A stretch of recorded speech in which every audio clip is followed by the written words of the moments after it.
वज़न को कैसे बढ़ाया जाए और गुर्दों और कमर की को कैसे ताकत दी जाए, पेशाब के मसलों को कैसे हल किया जाए, जिस्म को कैसे गर्म रखा जाए, हड्डियों को कैसे मजबूत किया जाए, क़ुव्वत बा को और सिरत इंज़ाल को, मादा मनी को कैसे बढ़ाया जाए। आज हम बात करेंगे छुहारे के ऊपर। छुहारे से हम कैसे काम ले सकते हैं। अस्सलामु अलैकुम वरहमतुल्लाहि वबरकातुहू।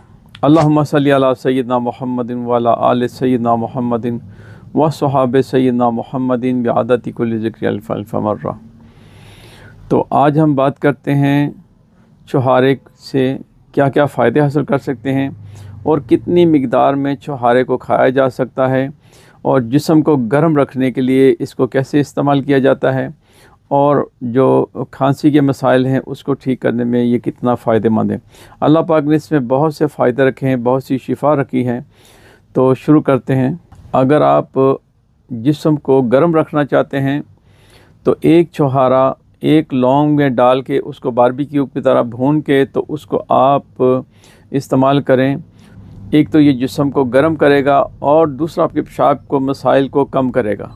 जो छुहारे की मिक़दार है 2 से 3 छुहारे एक दिन में खाने चाहिए, इससे ज़्यादा नहीं खाना चाहिए।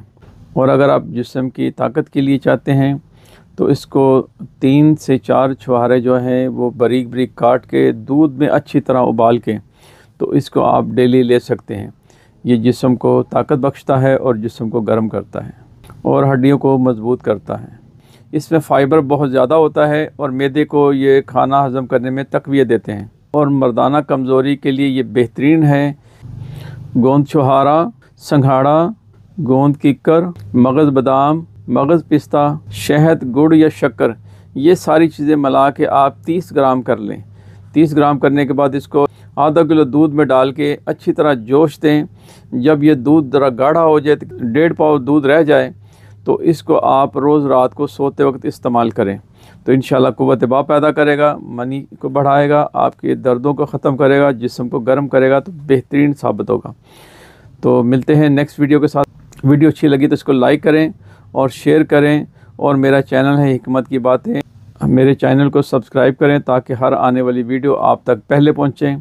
दुआ करता हूँ रब करीम की बारगाह में कि अल्लाह पाक आपके लिए, मेरे लिए, आप प्यारे प्यारे आका अलैहिस्सलाम की सारी उम्मत के लिए करम और रहम और फज़ल फरमाए, और हमारा ज़ाहिर और बातिन पाक फरमा दे, दीन और दुनिया आसान फरमा दे, अव्वल और आखिर बेहतर फरमा दे। आमीन या रब्बल आलमीन। अस्सलामु अलैकुम वरहमतुल्लाहि वबरकातुहू।